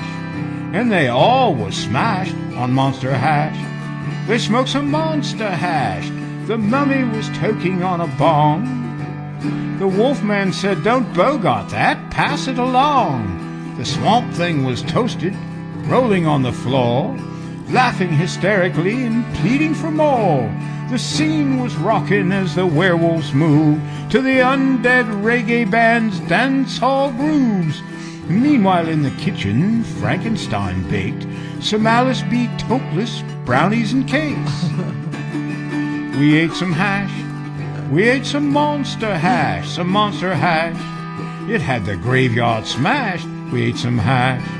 And we all got trashed on monster hash. We ate some monster hash. The party would have gone on till we all passed out. But just then we heard a blood-curdling shout. Watch out! Beware! Cover your necks! Dracula's got the munchies and he's totally wrecked! He smoked some hash. He smoked some monster hash. It was completely smashed. He smoked some hash. That Transylvanian's trashed on monster hash. He smoked some monster hash. Now every night the dead rise up from the grave to partake in our happening THC rave. For you, the living, this hash was meant to. When you get to my door, just say the toys sent you.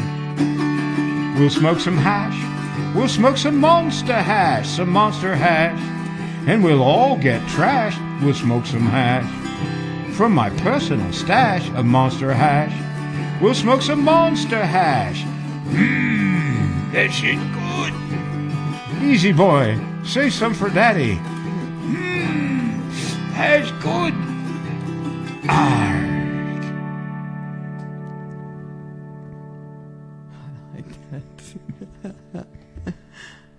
Oh my.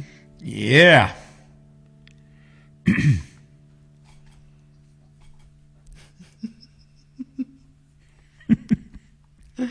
Oh. There's Lulu coming to see Hey, Lulu. Lulu's here. Indy would be here, but he doesn't know how to get over here except straight through. And it tends to cause mics and cameras and things to go a-tumbling. We're going to set it all up a couple times and so he can see how it works. But we haven't got around to it. Lulu, good old dog. Oh, so we'd pretty much have to put him back because he gets curious about things. Yeah. I was practicing yesterday, and I heard him messing with something, and I told him to go into his crate, and he did. Which he did. And then Lynn came back later on for some reason and said, why are your shoes in the middle of the floor over here?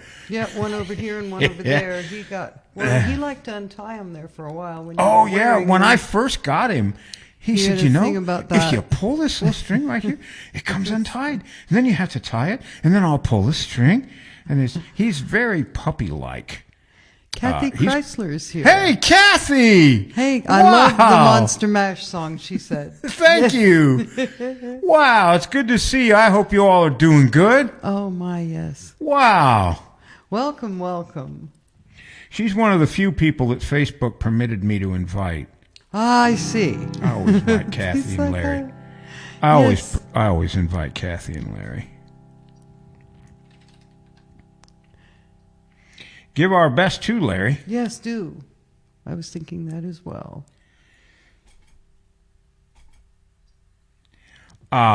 This song I heard last Saturday night in a song circle I was in, Libby Kahn's song circle. And it was played on a ukulele by Linda Paul of the Ogali Ukulele Society, and she graciously gave me her permission to sing it. It's called The Voodoo Queen. Mother always said, keep away from her. When she goes by, the dogs all cry, the cats they always purr.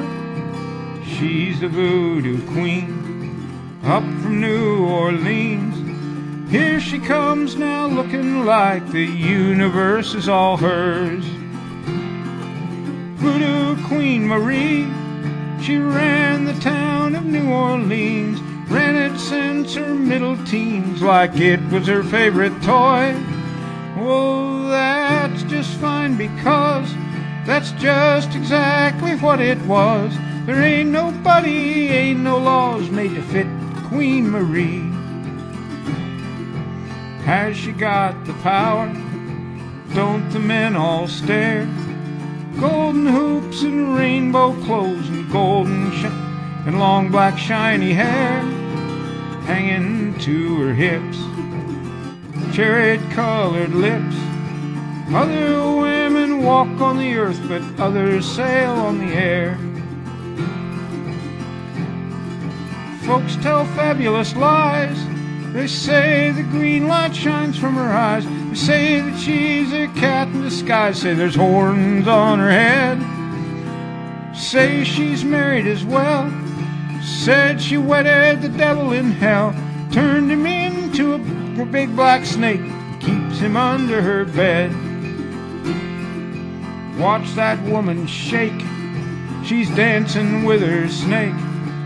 Dancing, dancing all night long on the moonlit, candlelit voodoo lake. Dressed in flaming red. Dancing with the dead. Dancing all night long with a big red fish over her head. The voodoos know her name. They pass the tale from hand to hand. You can go through all this land and never hear a word said. But if you know where to look, it won't be found in anyone's book. But the voodoos know when they say Queen Marie's not dead. I want to tell you, Terry Linder has to leave. She said, thank you, George and Lynn. So long, I must Terry. run. Thanks for stopping Gorgeous by. Music. Notes and a heart and a care face. I got that right that time. All right. And Kathy said, yes, we are great. And Flip wanted to know, how old is Indy? Indy turned 2 on the 18th of October, just So 4 days just- ago. So yeah, he's he's just just 2 years 2. old. And Bob said, so funny, we blame our sage for a missing slipper. Uh-huh. I know. Yep. Can't leave stuff laying around. No, they tend to like the things that are that smell like their people. Yeah. But Greg's dog sleeps on his shoes. The ones he leaves out. I had a dog that did that. Corky did that. Did he? He's like, When he wasn't licking my pillow or eating tubes of Neosporin yeah. or stuff. He was a good dog, though, but he was a full of the little old bit Nick, of a, that's for yeah, sure. he was. Yeah. He was my first lab. Oh, and a goofy one. He was a goofball. But he knew his stuff. Oh, he did. He was a good guy. He was a good guy. He worked for me until he was 8 years old, and then he again lost depth perception, and he was stopping for shadows, thinking they were curbs and things like Yeah, that. he was unable And to. I retired him and gave him to my vet at Right. the time, who loved labs, and he had a great retirement. That's been a hard thing sometimes, is to, if something hasn't happened to the dog, like it did with Penny, you were in between. Well, I'm proud to say that 5 of my 7 guide dogs have had a full working life. Yes. I had one that I had to retire for behavioral issues that I couldn't solve because he would work beautifully when somebody was watching him, but as soon as we were by ourselves, he wouldn't work at all. Yeah. And he almost got me killed because he took me out into a freeway once. And then I had another dog who had spinal myelitis, which meant that the sheath around his spinal cord deteriorated, and he had to be put down at a fairly young age. But all of my other dogs have worked a full life, and I'm very proud of that, because a lot of people, I know somebody who just has the worst luck with dogs there is. Well, and it's not her fault. These things just happen not to their her. fault. Anyway, Flip said a new Oh, my new cat has taken to sharpening her claws on my Kindle and my phone case. No. Bad kitty. No. I recommend a heavily diluted solution of ammonium hydroxide in a squirt bottle. But you know me, I don't really think. Well, a much of squirt cats. bottle with just water. Put a little ammonia in it. They don't like the water. Not much, just a little bit. Oh, a little bit, yeah. No, not a lot, just a little bit. Yeah, they aren't going to like that. Speaking of squirt Cats will bottles, be cats. They say that about. yeah. Anyway, speaking of This lady, years ago, this lady made her life's fortune. She mass-produced a squirt bottle that had Monster Killer on the side of it and stuff. Oh. And they sold them to kids who were, parents whose kids were afraid of monsters. Right? So you get this. If you see a monster, you give him 2 squirts. That's right. No more than that, or it won't work. Because they didn't want them soaking down their room. She made a life fortune out of that. Wow. It's a brilliant idea. Flip said citrus juice works too. Oh, yeah, it probably would. Kitty. This is a song that was written by one of and recorded by all of the Famous Brothers. Funny bluegrass group. They've got some stuff up on YouTube, and it's really good. This is called Daredevil Girl. Now all I got to do is remember what key it's in. Oh, there it is.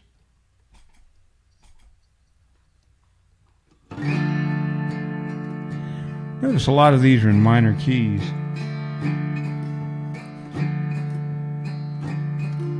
That's not a major problem. Did you do that on purpose? You must have. We met her on a hill by campfire light. Should have known then that the girl weren't right. When she said calm and circumspect, gonna bungee jump by my long pretty neck. I must have been dazzled by her curly blonde hair, shocked and stunned as I sat there. Then up I spoke, made it short and sweet. You bungee jump with a cord at your feet. And she said, I'm a daredevil girl, go my own way in this great big world. If you will write me $100 check, I'll bungee jump by my long pretty neck. And even if I die with my hair uncurled, you'll never be rid of this daredevil girl. Well, I shouldn't have done it, but I said okay. I'll give you a check for cash today. She had golden hair and teeth like pearl, and I had a deal with a daredevil girl. A big crowd gathered on the bridge at dawn. Half didn't know what was going on. There was a big tall crane and a bungee cord. I looked at that girl and said, oh my Lord. And she said, I'm a daredevil girl, go my own way in this great big world. If you'll write me $100 check, I'll bungee jump by my long pretty neck. And even if I die with my hair uncurled, you'll never be rid of this daredevil girl. With a bungee cord tied under her chin, the devil girls. With a bungee cord tied under her chin, the daredevil girl said, I'm going in. She stood on the railing, then she jumped down. It happened so fast, no one made a sound.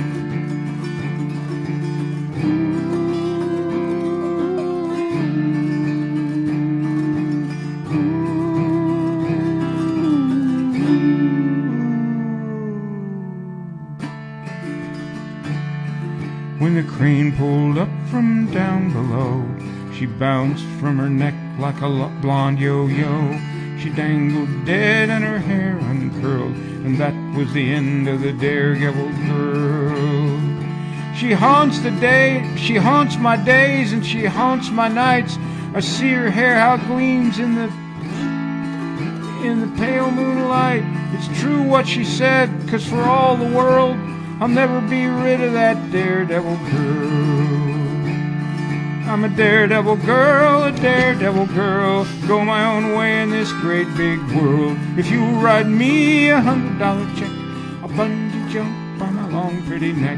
And even if I die with my hair uncurled, you'll never be rid of this daredevil girl. And even if I die with my hair uncurled, you'll never be rid of this daredevil girl. Wow.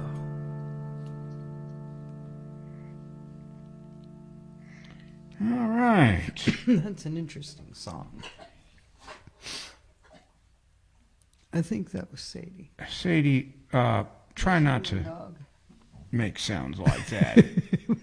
It does nothing to improve the show. Well, it's our spooky show, so Well, that's true. it's kind of a spooky sound from over there. The ghost of Jasmine. No, she didn't know Jasmine. She didn't know anybody. No. Oh, sorry about that. Goodness.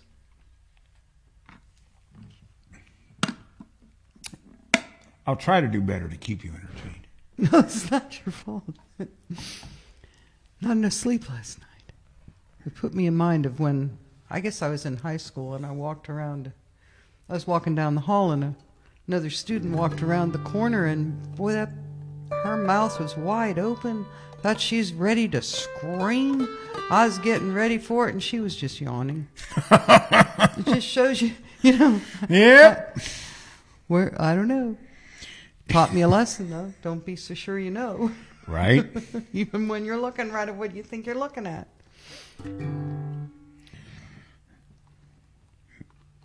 Here is a song written by Norman Greenbaum and was recorded by Dr. West's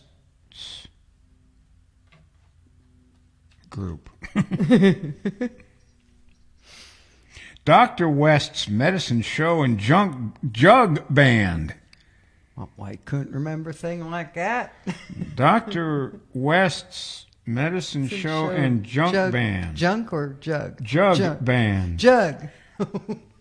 A junk band might not be bad, though. You go through and find all these buckets and stuff. You can. I know. I've That's seen all that. I'm quite sure. I've seen street performers do that. Well, a saw, Yeah, Of course, those aren't really junk. they're not but junk. No. Anyway, Sorry, Ivan, wherever you are. Because he plays the saw. Ivan's got another commitment this afternoon. Okay.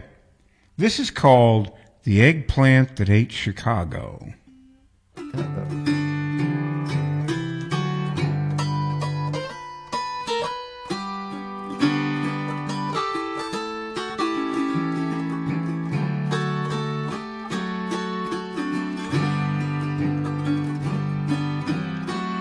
You'd better watch out for the eggplant that ate Chicago, for he may eat your city soon. You'd better watch out for the eggplant that ate Chicago. If he's still hungry, the whole country's doomed. He came from outer space looking for something to eat. He landed in Chicago. He thought Chicago was a treat. It was sweet. It was just like sugar. You'd better watch out for the eggplant that ate Chicago, for he may eat your city soon. Wackadoo, wackadoo, wackadoo. You'd better watch out for the eggplant that ate Chicago. If he's still hungry, the whole country's doomed. Ra-da-da-da-da-da, ra-da-da-da-da-da-da, ra-da-da-da-da-da-da, ra-da-da-da-da-da, ra-da-da-da-da-da-da, da-da. da da da da da da da. He came from outer space looking for something to eat. He landed in Chicago. He thought Chicago was a treat. It was sweet, it was just like sugar. You better watch out for the eggplant that ate Chicago, for he may eat your city soon. Wackadoo, wackadoo, wackadoo. You'd better watch out for the eggplant that ate Chicago. If he's still hungry, the whole country's doomed. We're in trouble. If he's still hungry, the whole country's doomed. This is not that. This is Sadie. Hi, Sadie. Well, she was rather large I think she and dark in color, much like the eggplant. Yes, but she wouldn't eat Chicago. No. No, she wouldn't do that. I think I got her attention with the that's supposed to be a kazoo solo, but I haven't figured out a way to take my hands off the auto. I've got a kazoo, but I've never figured it out. What you want, But I think when I did that rat da da da da stuff, yeah, she that- has that got her attention. got high. What are you saying? you're all right. Careful now. No button pushings. Go on, Go back over. Sadie. Go on. Go on now. That's all. It's hard being huge. I know it is. It's hard to get her to move too. She doesn't want to. Sadie, that's all. All right. She'll go back. She is backing up. There she goes. Here's a song that was written by Alan Jackson and Don Sampson, and was recorded by Alan Jackson.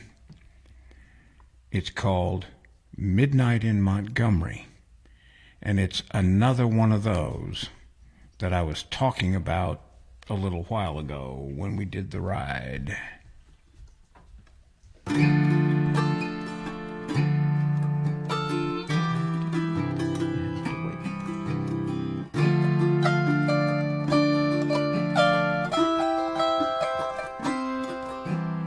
Midnight in Montgomery, Silver Eagle, Lonely Road.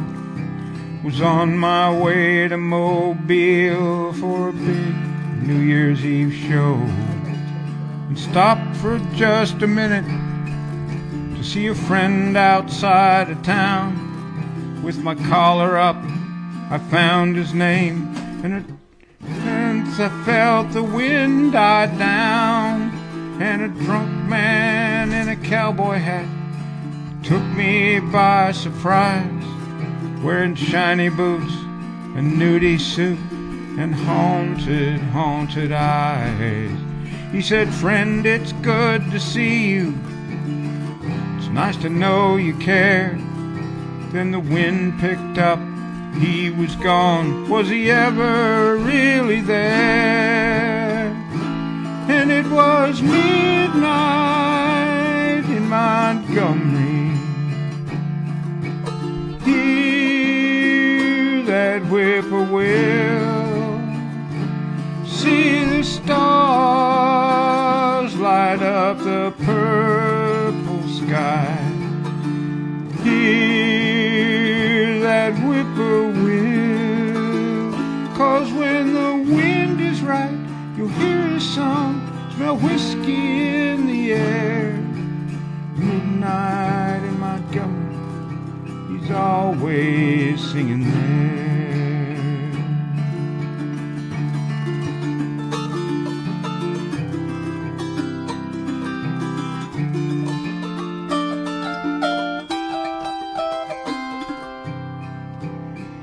Well, I climbed back on that eagle, took one last look around.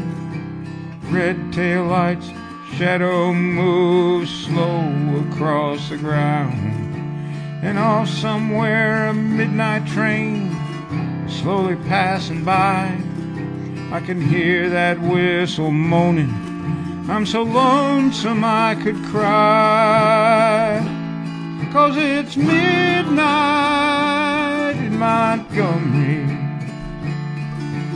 Hear that whippoorwill, see the stars light up the purple sky.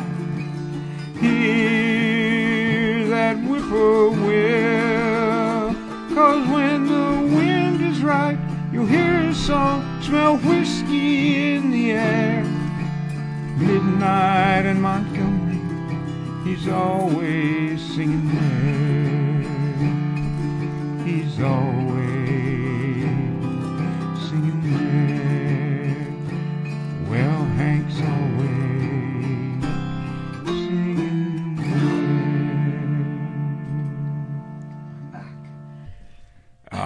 There's nothing like a well-trained dog. Yeah, she had to go. Okay. I knew she wouldn't interrupt if she didn't have That's a right. good reason. No, she wouldn't, because she loves to lay on that bed too much. Did you let her back in? She's back in and on the bed again. Okay. Happy dog. Okay. Yeah. Yeah. Well, You missed Midnight in Montgomery. I know. You'll have to catch I it heard later. parts when, going out and coming in. It's a Yeah. good song. Yeah. That's a new one. I haven't played it before. It is 2:56, George. Wow. That's pretty good. We're not bad. We're still going to run just a little bit long. Here's a song. I don't know if there are any comments. You can look and let me know. No, nothing. Okay. Here's a song that was written by Robert Gedden and was recorded by by a guy named Jumpin' Gene Simmons, and it's called Haunted House.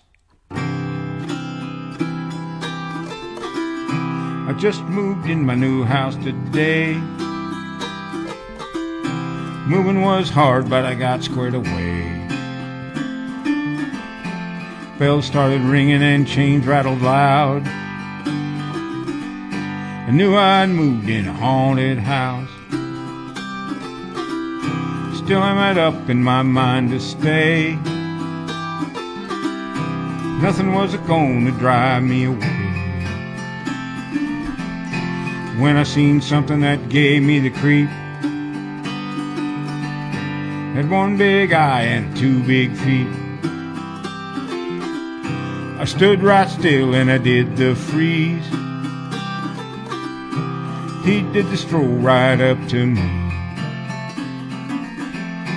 Made a noise with his feet that sounded like a drum. Say, you'll be here when the morning comes. Say, yes, I'll be here when the morning comes. I'll be right here and I ain't gonna run. I bought this house, now you know I'm boss. Ain't no Hank gonna run me off. In my kitchen my stove was a-blazing hot. The coffee was boiling in the pot. The grease had melted in my pan. I had a hunk of meat in my hand. From outer space there sat a man on the hot stove with the pots and pans. Say, that's hot, I began to shout. He drank hot coffee right from the spout. He ate the raw meat right from my hand. Drank hot grease from the frying pan. He said to me, now you better run. Don't be here when the morning comes. So yes, I'll be here when the morning comes. I'll be here and I ain't gonna run. I bought this house, now you know I'm boss. Ain't no Hank gonna run me off. Yeah. Courage. Yes. All right.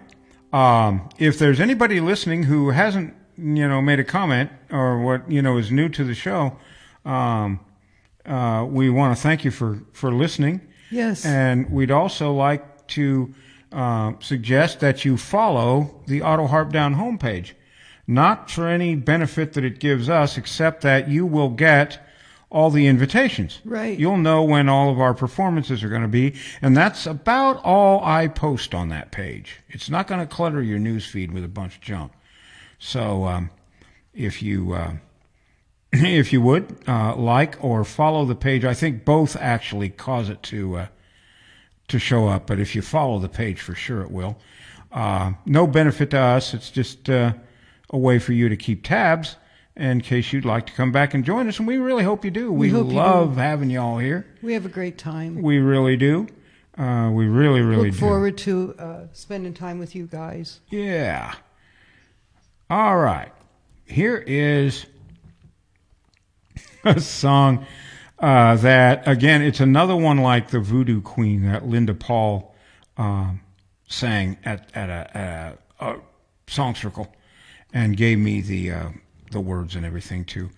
It's called Voodoo Queen. Didn't you do Voodoo Queen? No. Oh, okay. Sorry. I'm sorry. I did do Voodoo Queen. Yeah, I think Thank you did so Voodoo, much. Something you did. Yeah. This one is, that's the first one she gave me. This is the second one that she gave me, and it's a parody of a song. It's called Has Anybody Seen My Ghoul?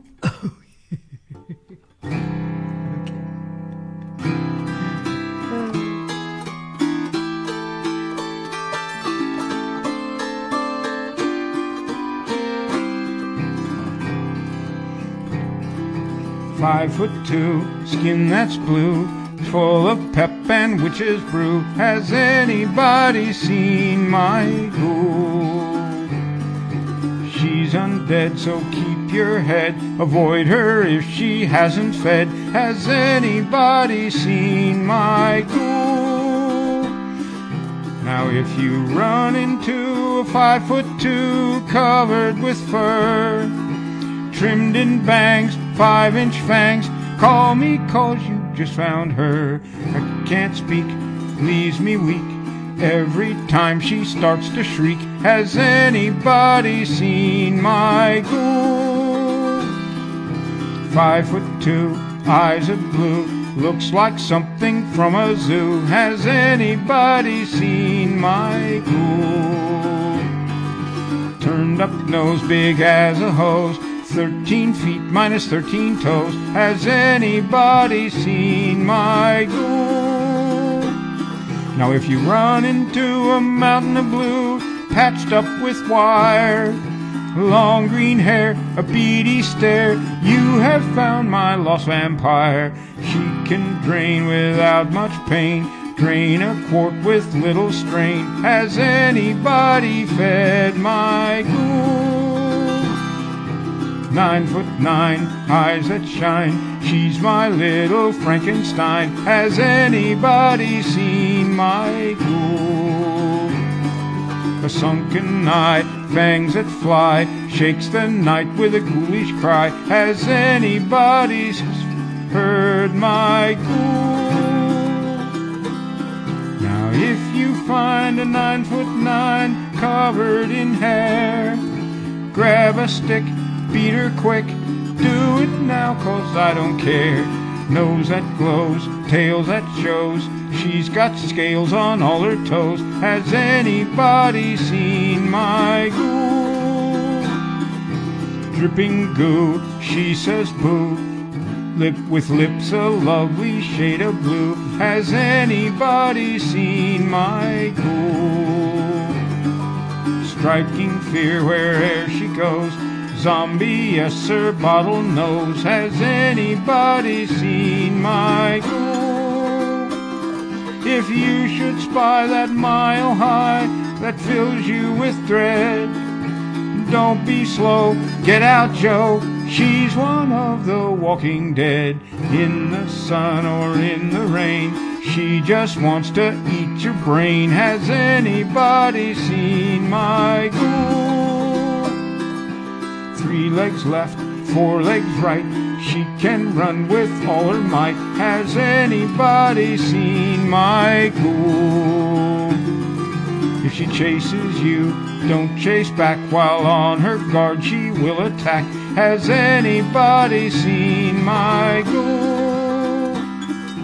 If you've seen a beauty queen all wrapped up in fur, still alive and all that jive, bet your life it isn't her. Have you guessed that little pest is better than all of the rest? Has anybody seen my ghoul? Well, have you? Folks, it's been a real hoot. Flip said, "This is the best show I've seen so far," with a big smile. Well, thank you, Philippa. Thank you, yes. Thank I have you. to agree. We've had so much fun with this one. Yeah. If you can, put a buck or two in our tip jar. That will help me get to MLAG next June, where I am supposed to do a couple of concerts and some workshops and things like that. If you can help us out with that, great. We'd really appreciate it. But, you know, times are tough. We understand that. We'd rather have you come back than feel guilty. No. So don't worry. But really, if you can help us out, Seriously. we sure would appreciate And it. thank you to those who have. Thank you to everybody who's helped us and who helped us get there last year. Yes, because if it hadn't been for y'all last year, I wouldn't be going this year. Well, Because that's I wouldn't true. have been there, and I wouldn't have accidentally tripped and stumbled around and won the contest. Yeah. So anyway, I want to wish everybody a very happy Halloween. Oh, yeah. All the spooks and goblins and everything come your way. And we will be back on the 12th of November with probably the show of dog songs that didn't make the cut, but it may be something else. Anyway, we will leave you with this thought. Goodbye, good luck, and may the good Lord take a liking to you.